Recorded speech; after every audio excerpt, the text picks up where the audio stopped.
I'm the ghost tourist.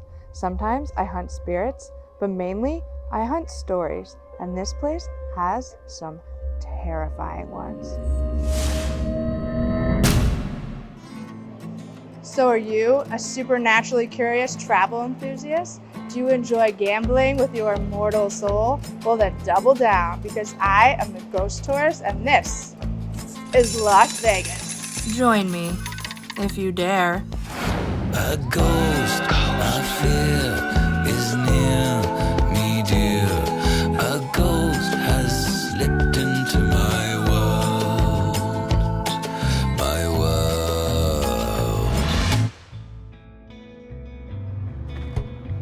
Las Vegas, Sin City, a neon oasis in the middle of a desert built by gambling, vice, and organized crime. For nearly a century, its twinkling lights have drawn millions of travelers and trillions of dollars. But fortune seekers, be warned. In this town, dreams can quickly turn to nightmares. Did you know that Las Vegas boasts 12 of the world's top 20 largest hotels? And this not at all ominous looking black pyramid behind me comes in at number 10 with 4,407 rooms. At the time it was built, it was the third largest pyramid in the world. Its guardian sphinx, almost twice as large as the real deal, and its facade contains 11 acres of glass. The Luxor was built in 1993 and, like all proper casinos, has no clocks, windows, or easily discernible exits. From the notorious 7-mile-high skybeam to its haunted halls, the Luxor offers visitors that unique blend of gaudy and glam that still defines Las Vegas today. Let's check in.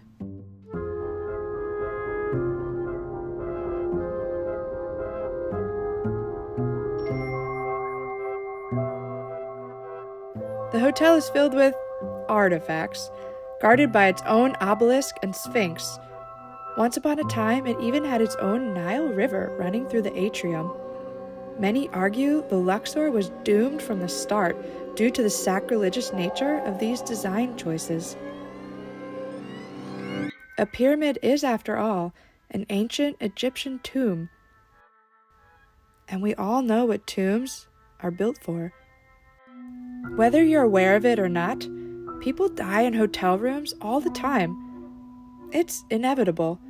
Most are from normal causes and kept from the public knowledge, but in the case of the Luxor, death has been very public. So public that many claim the hotel may be cursed. It began with a rushed construction, when rumors circulated about the deaths of a number of workers. But in 1996, only 3 years after the Luxor opened, there was no denying what happened. It was 1 p.m. on a Wednesday, and numerous patrons were perusing an all-you-can-eat buffet in the hotel's atrium, when suddenly a woman's body landed smack on the center of the buffet. She jumped from an interior balcony on the 26th floor, and her body hit with such force that it was rendered unidentifiable. To this day, her identity and motive were never made public. It is said that her spirit now haunts the 26th floor. I'm back down in my room now. I just was in the bathroom reapplying some red lipstick, and suddenly the lights started to flicker.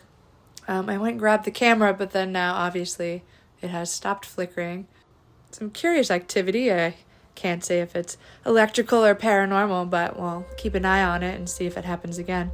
The Luxor has been a magnet for strange and tragic events, fatal accidents, deadly fights, murder, suicide, car bombs, and disease outbreak, all resulting in a steady stream of paranormal encounters. As if there wasn't a large enough aura of doom, the Titanic Artifact exhibition opened inside the Luxor in 2008. If you talk to the employees, they swear the ill-fated passengers linger about their former belongings, appearing, disappearing, closing doors, even sauntering down the grand stair like Leo DiCaprio. I didn't experience any kind of paranormal activity on my walk, but seeing all these people's personal belongings and standing here beneath this big piece of the actual Titanic was an incredibly haunting experience.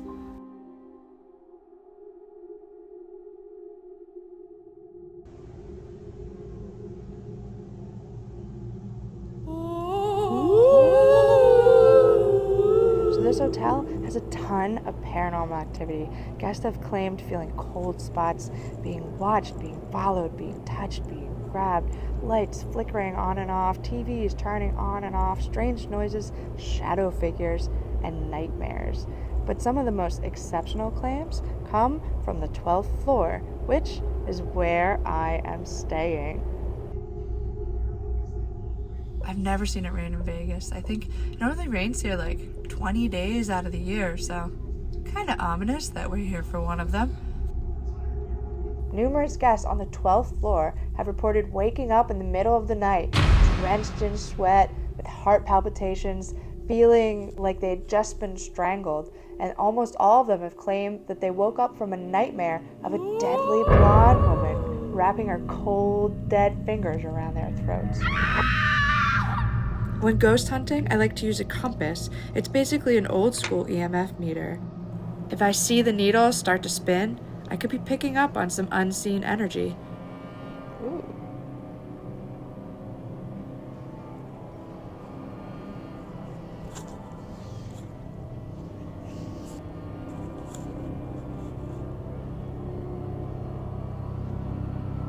Dance, dance.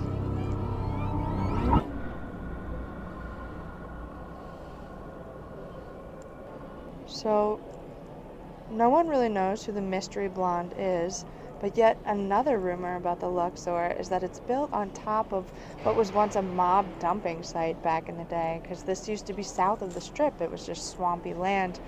So perhaps she was a victim of the mob and buried out here in an unmarked grave, and now her angry, vengeful spirit is haunting the guests of the Luxor.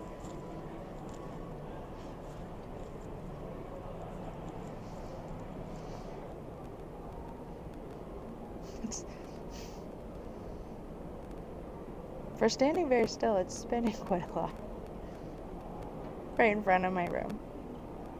There's been a recent murder on this floor, too. A man was shot and killed just a few months ago, and I think they're only legally required to, shut down the room for a couple weeks while the police investigate, so we could be staying in that room. Bedtime.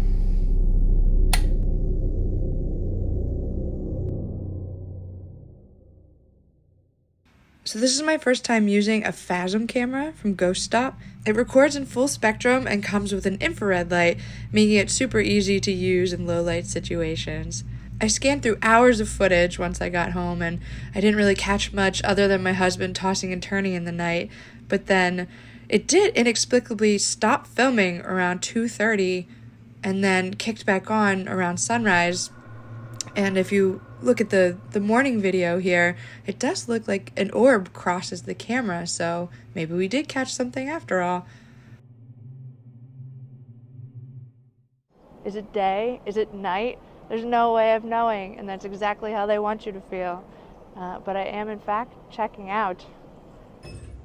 Finally, here's the inclinator about 5 minutes later. So I had a very interesting night here. I was not strangled in my sleep. My husband did claim that he had nightmares, though they were not of a deadly blonde. I heard someone screaming in the middle of the night, but I think it was just a drunk person and not a spirit. Though, I didn't get eyeballs on the person, so I'm not sure. We also, word of warning, if you stay here, this hotel doesn't have elevators, it has inclinators because it's a pyramid. So they go up at a 39-degree angle, and they are slow and problematic. They break down a lot. People get stuck on them. One of the elevators on the blue line we were staying on inexplicably opened on the 7th floor every time. Even though no one had hit the button, even though no one was waiting, it opened on the 7th floor like a ghost was pressing the button.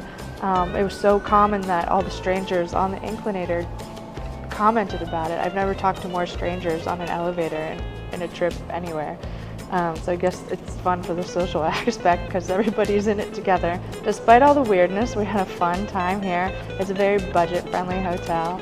As long as you're willing to wait in a long line to go up an inclinator, you have a little patience, and you're cool with being in a potentially very haunted room, I recommend the Luxor. Good luck. Let me know how your trip is.